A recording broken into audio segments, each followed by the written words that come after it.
Hiya. Just wanted to do a video very quickly about how they can't control the chosen ones, no matter how much they try. No, they can't. Okay. The bottom line is we're free thinkers of the world. We think for ourselves, unlike them. We're not conditioned to think like everybody else. We've got our own mind, our own opinions, our own perspective on life. And that's the way it's staying. You see how they would love to be able to have remote control and go, oh, let's control this person. Let's control everything they do, everything they think about. Let's take that person over. No, you ain't going to do that with the chosen ones. Don't bother. Okay. I'm quite sure other people have been in that situation where they've tried to control you. It's all part of the big master plan, you see. It's just all ridiculous. But that's what it is. It's like, let's get that person to think that they don't even know their own mind, that they're losing their mind, that they are stupid, or how other people see them is stupid. No, it's got nothing to do with that. It's to do with extremely insecure, jealous vermin that think they can go around trying to control other people. No, absolutely not. They've got no rights to do that. We've got free will. God gives us free will. We've got peace of mind. God gives us peace of mind. And woe betide anyone who goes against that. There are laws. And I'm just about to discuss those now. Okay? I hope this helps some people, because it certainly helped me through so much darkness. And you really do need to be made aware of your legal rights. Spiritual laws. Okay? The spiritual laws are no one can go against your free will. No one. They have no legal rights. Okay, so whatever witches, warlocks, wizards, power they think they've got no legal rights. Okay? If you rebuke the enemy, you rebuke all evil, you rebuke every demon in hell, it ain't got shit to do with you, it's got nothing to do with your family, then they have got no legal rights. Okay, that's point one. No legal rights whatsoever. Point two. If you need to, get a piece of paper and write a binding contract, a soul contract between you and God, all right? So that you are protected, your family are protected, and you state the terms and conditions.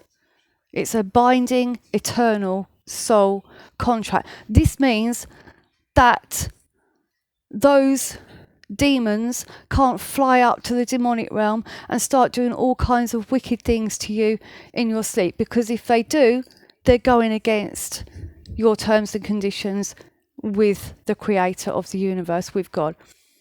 And there'll be plenty to be done about that. Okay, now this is mainly for the younger generation, because they'll be going through this as they get older, unfortunately. If they're involved in the occult, my advice, don't be. Run. Okay? Just like you run from a narcissist, you run from the occult. Don't have nothing to do with it. Your friends want to be part of it, let them get on with it. Try and talk them out of it. Walk away, because you do not know what you're messing about with. All right? You do not know how deep the rabbit hole goes. It's not advisable. It really isn't. I would not suggest that anybody digs about to try and find out what it's like. No. Okay. Leave it for books, fiction. Because if you want to mess about with magic, you've got to be prepared for the consequences. For what you are sowing, you will reap. And so if you're tempted, if you fall out with someone, and I'll do another video about this, and you're vengeful and you're tempted to think, I'm going to really that person up. I'm going to do this to them, and I'm going to make them feel like they're losing their mind, and I'm going to make them have all kinds of wicked things happen to them. Because magic says I can. Not advisable, okay? It's utter stupidity, and it's ignorance. Because if God wanted us all to be magicians, we'd all be magicians, wouldn't we now? Okay? The only magic we need is God. He's the creator of miracles. That's the only magic we need in this world. Other than that, forget it. That's all I want to say. I'm going to do lots of other videos on this, but I will tell you now, you have legal rights. Okay? Spiritual laws are in place, God's eternal spiritual laws that cannot be touched. And if they are, there are severe consequences. And those people that have been messing about with the occult will tell you, if they're honest, they will say, well, I sent these spells out, right? And sometime later, it all comes back. Can't quite work out why. Because what you're giving out is what you get back, you see? And there's no point in keep sending it and sending it and sending it and sending it again, because it just goes back and back. And have you ever seen a cat chase its own tail, right? That's what it's like.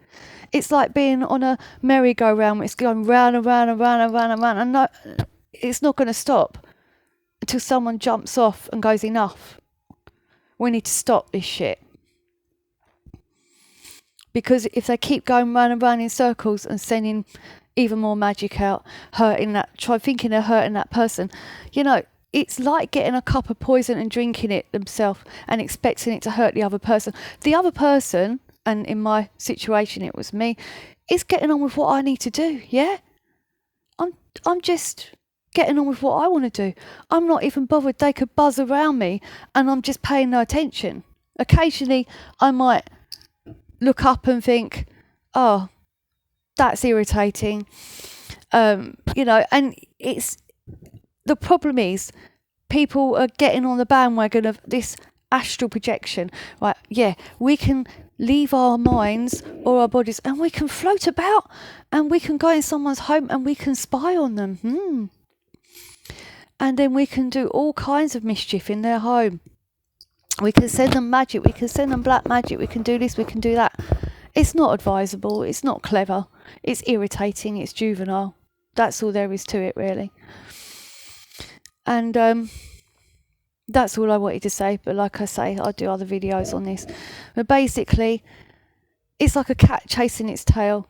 They're just going round and round and round and round in circles. That's it. They ain't changing nothing. They're not changing their lives. They're really not. Not for 1 second. They're just exhausting themselves. I remember I watched a Carry On film and it was very funny. It was where they were all sitting around this great big table and in the background all these bombs were going off and there's all this wall flying and it's all chaos and destruction all around them, and they just carried on as normal. And I thought it was hilarious. It's very funny because there was just like, oh yeah, should we pass the knife and fork? Would you just pour another glass of water? All very calm, all very peaceful, completely ignoring all the chaos, all the destruction, all the bullshit around them. And that's how you have to be in spiritual warfare. That's exactly how you have to be, because they give up. They get bored. They just think, well, we're hurting ourselves here. What's the point? You see? That's how you have to be. Focus on what you need to do what you need to do, and ignore the bullshit. Seriously. Keep praying, keep strong, keep your faith, keep happy, because that will piss them off no end. Sing. That's even better. Sing. And that's another thing, you see, when you're going through tough times, you get inspired. So you can thank them for that. You get very inspired. There's loads of things that come out of it, good things. At the time you're going through it and you think, oh, this is too much. All these emotions I'm feeling. Why? God makes it good in the end. He makes it all good in the end, so don't worry. Lots of love. Bye-bye.